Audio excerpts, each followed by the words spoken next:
আশা করছি তো বহুতটা পাইতাম। ধ্রুব চক্রবর্তী, 147 নবীনগর এলপি স্কুল, একটা ঐতিহ্যময় আমরা সেন্টার। এই সেন্টারে দীর্ঘদিন ধরে যে সমস্ত ভোট হয় খুব শান্তিপূর্ণভাবে ভোট হয়।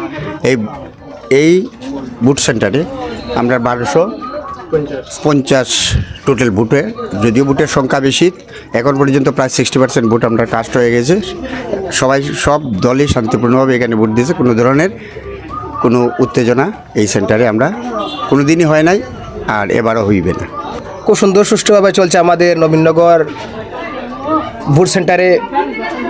147 PS সকাল 7 ঘটিকায় ভোট, এবং আমাদের এখানে 5 বছর যে পরপর যে ভোট হয়, বিধানসভা election, Lok Sabha election, panchayat election, এটি ওদের সুনামের সহিত এখানে ভোট হয়, কোনো বিশৃঙ্খলা সৃষ্টি হয়নি।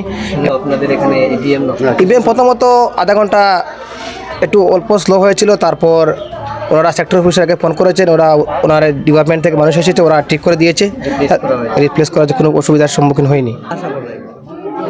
আশা করছি তো বহুতটা পাইতাম, কিন্তু ভাইয়ার নাকি জানি বালা বুধ ভাইয়ার আপনি ভোট দিলেইছেন না দিতা দিতাম।